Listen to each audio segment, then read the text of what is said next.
We're just 5 days away from the June 2nd primary. And a new poll is shedding light on the race for governor, showing which candidates are leading and if voters are still up for grabs. State Matters political reporter Jenny Hutt joins us now with the latest. Jenny. Yet another poll, and with just days to go, the race appears to be taking shape. A Democrat and a Republican continue to lead the field, but with millions of votes still to be cast. The question here is whether these numbers will help solidify support or shift it. After Memorial Day, we saw a pretty sharp spike in people coming in to drop off their ballots or kind of come in and vote in person. California voters are turning out in the days leading up to the June gubernatorial primary election. But what a comeback it has been for Becerra. And the Steyer situation, I think, is extremely interesting because he has spent $200 million, an all-time record in California, just in the primary. What, he has 15% of the vote so far?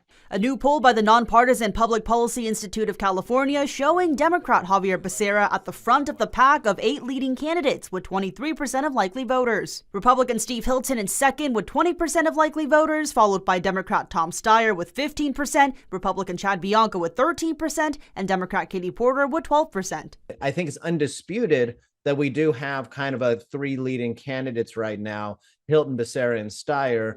And one would expect that these polls that are coming out will show different versions of that story. Politics often ever evolving, but the race to succeed Gavin Newsom has been especially turbulent. I think for Democrats in California, it has been pretty agonizing over the last several months. Former Democratic candidate Eric Swalwell was leading the field before he was forced out of the race following allegations of sexual assault, which he has denied. It just turned the entire campaign topsy-turvy. Democrat Katie Porter has also faced challenges on the campaign trail. Videos showing her clashing with a staffer and a reporter went viral, drawing unwanted attention to her campaign. It's her temperament that was in question, and it still dogs her to this day. But after Swalwell dropped out of the race, Xavier Becerra surged from the single digits to the top of the field. Competent, experienced individual with a long resume, and he just, things just sort of gravitated toward him. I mean, sometimes it's karma. As a result, political experts say Democrats have been holding on to their ballots. It's like pearl clutching, but with ballots. For a lot of voters who are watching a topsy-turvy governor's race and want to make sure that they're voting for somebody who can make it into the runoff, they are kind of waiting for a sign from somebody or something. And it might be that these polls are providing that final kind of nudge to them. No matter what the result is, if it doesn't go your way, that's not a reason to not vote in the next one.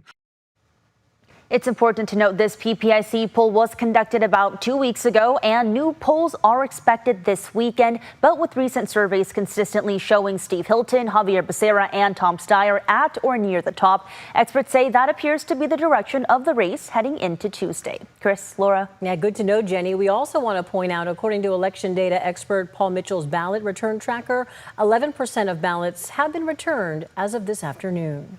And streaming now on the free ABC 10 TV streaming app, the 8 leading candidates in the race for governor speak to ABC 10 about their vision for the state. Just look for California governor's race on the home screen.